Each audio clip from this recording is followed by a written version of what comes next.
Round table సమావేశానికి వచ్చిన మిత్రులందరికీ నమస్కారం. కామ్రేడ్స్, ఈ రౌండ్ టేబుల్ సమావేశం 1 సంవత్సర కాలం ముందు జరగవలసిన అవసరం ఉండే.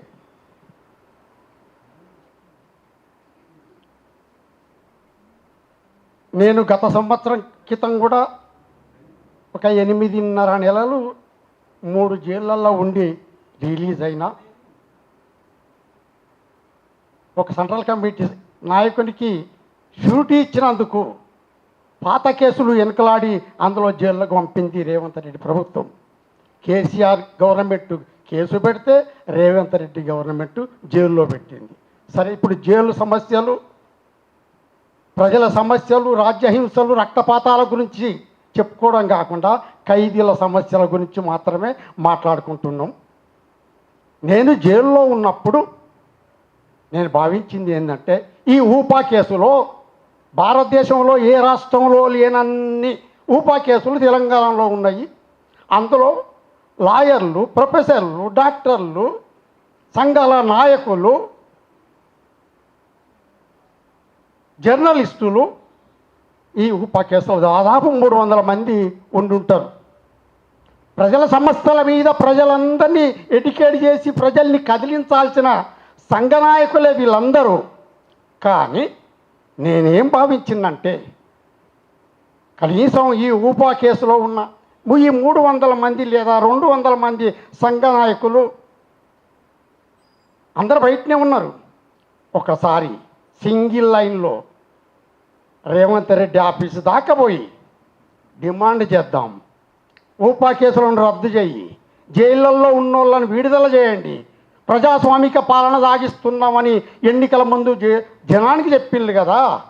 మళ్ళీ పాత కేసులలో ఇప్పుడు కొత్తగా పెట్టడం ఏంటి? కానీ నేను ఆశించింది ఆచరణలో జరగలేదు. ప్రజలు అంటే రకరకాల చైతన్యంతో, భయంతో ఉంటారు, కదలలేకపోతుంటా అంటారు. కానీ ప్రజల్ని కదిలించే సంఘ నాయకులు, మేధావులు, రచయితలు, కవులు, కళాకారులు వీళ్ళు తమ సమస్యలే, తమ మీద పెట్టిన కేసుల కోసమైనా ప్రభుత్వాన్ని డిమాండ్ చేసడానికి రావడం లేదు. చూసినావు కదా, 30 మంది ఉన్నారు. 300 మంది ఊపా కేసులో ఉంటే 30 మంది కూడా రాళ్ళకే పెయిన్లు. బాధాకరమైన విషయమే. ఇప్పటికైనా సిఎల్సి వాళ్ళని కోరేది ఏంటంటే, ఎంతమంది అయితే ఊపా కేసులలో రాష్ట్రంలో ఉన్నారో, జైళ్ళల్లో ఉన్నోళ్ళు ఎట్లాగూ రారు, వాళ్ళందరినీ రప్పించే ప్రయత్నం చేయాలి. వాళ్ళందరినీ చలో ప్రజాభవనం, ఏం భవనం అక్కడికి కదిలించే ప్రయత్నం చేయాలి. అట్లాగే జైళ్ళల్లో చాలా కాలంగా ఖైదీలుగా ఊపా కేసులలో ఉంటూ అనారోగ్యాలకి గురి అయ్యి జైళ్ళల్లో చనిపోయిన వాళ్ళు ఉన్నారు. పలుమార్లు జైలుకి పోయిన వాళ్ళు ఉన్నారు. 10ల సంఖ్యలో కేసులు పెట్టబడి విడుదల కాకుండా అనేక బాధలకు గురవుతున్న వాళ్ళు ఉన్నారు. వీళ్ళ గురించి, కొద్దిమంది గురించి వివిధ సందర్భాలలో పుస్తకాలలో రాయడం జరిగింది. కానీ వీళ్ళందరి గురించిన ఒక పుస్తకం విడిగానే రావాలి. భారతదేశంలో రాజ్యహింస, రాజకీయ ఖైదీలు, అందులో చనిపోయిన వాళ్ళు, జైళ్ళల్లో బాధలు పడుతున్న వాళ్ళు అందరూ, అదొక చరిత్ర కదా. ఈ చరిత్రకు సంబంధించిన ఒక పుస్తకం ఉండాలి. అట్లాగే ఇందులో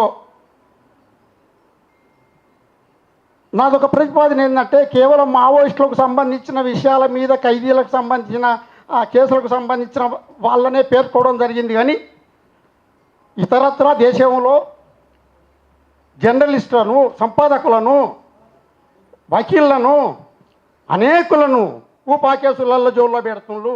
వాళ్ళను కూడా రాజకీయ ఖైదీలుగా పేర్కొంటూ వాళ్ళ ప్రస్తావన కూడా ఇందులో ఉండాల్సి ఉండే లేదు. కాబట్టి మిత్రులారా,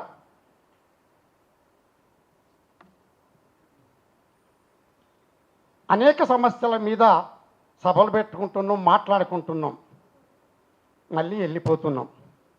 మళ్ళీ 2 నెలలకో 3 నెలలకో మళ్ళీ సభలు పెట్టుకుంటున్నాం. కానీ జైళ్ళల్లో ఉన్న వాళ్ళు అయ్యో మా గురించి పట్టించుకోవట్లేరు. బయట ఉన్నోళ్ళు ఒకప్పుడు జైళ్ళల్లో నిరాహార దీక్ష చేస్తుండ్రు అంటే బయట ఆందోళనలు జరిగేటి. ఇప్పుడు ఏం జరుగుతాబడుతుంది లేవు. ఎవరికి మద్దతుగా ఎవరు ఆందోళన చేసేది లేదు, జరుగుతలేదు. బాధాకరమైన విషయమే. ఒక్కొక్కరికి 30-40 కేసులు ఉండి ఆదివాసులు, నేను పోయిన సంవత్సరం ఖమ్మం జైల్లో ఉన్నప్పుడు 45 మంది ఖైదీలు ఉండేవాళ్ళు. అందులో 40 మంది వరకు ఆదివాసులే. అందులో ఒక 2-3 తప్ప అందరూ సంఘ సభ్యులు, సంఘ నాయకులే. 10ల సంఖ్యలో ఉన్నాయి ఒక్కొక్కల మీద కేసులు. బెయిల్ దొరకదు. 20 అన్నా నువ్వు ఎన్ని కేసులు అంటే 30 కేసులు. ఇప్పటికే 3 లక్షలు ఖర్చు అయింది లాయర్లకు ఇవ్వడానికి. ఇంకా 10 కేసులు ఉన్నాయి. పైసలు కావాలంటున్నారు. 10,000 ఇస్తే బెయిల్ పిటిషన్ ఇస్తానంటున్నారు. ఇట్లా మేము భూమిని అమ్ముకున్నాం, నగలు అమ్ముకున్నాం, మేకలను అమ్ముకున్నాం. ఇంకా అమ్ముకోవటానికి ఏమి లేదు, లాయర్కి ఇచ్చడానికి పైసలు లేవు. బయట ఉన్న సిఆర్పిపి వాళ్ళు కూడా పట్టించుకోవట్లేరు. నేను గతంలో జైల్లో ఉన్నప్పుడు సిఆర్పిపి వాళ్ళు వచ్చేవాళ్ళు, కలిసేవాళ్ళు, ఓదార్చేవాళ్ళు, బెయిల్ పిటిషన్ వేసేవాళ్ళు. గవర్నమెంట్ బెయిల్ ఇవ్వకపోతే గవర్నమెంట్ కారణంగా చెప్పుకుంటాం. కానీ కనీసం మనం బెయిల్ అన్న పిటిషన్ అన్న వేయాలి కదా. ఎందుకు వేయలేకపోతున్నాం? ఎందుకు వాళ్ళని కలవలేకపోతున్నాం? ఈ పరిస్థితిని బయటి లాయర్లు రాబట్టుకోవటానికి చాలా ప్రయత్నం చేస్తాను. అట్లా మన రాజకీయ ఖైదీలు లక్షలాది రూపాయల ఖర్చులను భరించుకుంటూ ఇబ్బందుల పాలవుతుండ్రు. ఈ పైసల కోసం జైళ్ళల్లో ఉంటూ కార్ఖానాలలో పనిచేసుకుంటూ అట్లా కూడా 4 పైసలు సంపాదించుకొని లాయర్లకి ఇద్దామని కూడా ప్రయత్నం చేస్తాను, పనిచేస్తాను కూడా. సరే, ఇట్లా జైలు సమస్యలు, ఖైదీల సమస్యలు, రాజ్యహింసల గురించి ఎంత చెప్పుకున్నా పడవదు. కానీ ఇప్పటికైనా ఒక నిర్దిష్ట కార్యక్రమం పెట్టుకొని అన్ని పార్టీల వాళ్ళను, కలిసొచ్చే సంఘాల వాళ్ళను, ఊపా కేసులో ఉన్న ప్రతి వాళ్ళను, ఊపా కేసులకు సంబంధించిన ఒక వాట్సాప్ గ్రూప్ పెట్టండి, అందరినీ రప్పించుకోవడానికి ప్రయత్నం చేయండి. ఎవరెవరో చెప్తే అచ్చటానికి కొందరు సిద్ధంగా లేరు. మీ ఆయన చెప్తే నేను ఎందుకు పోవుడు? కాబట్టి హరగోపాల్ సార్ లాంటి వాళ్ళని ముందు పెట్టి వీళ్ళందరినీ రప్పించుకొని ముఖ్యమంత్రి దగ్గరికి పోయి, అతనే హోమ్ మినిస్టర్ కాబట్టి ఈ డిమాండ్ చేయాలి. అట్లాగే దేశవ్యాప్త ఖైదీల విషయం కూడా మనం పట్టించుకోవాలని కోరుతూ ముగిస్తాం.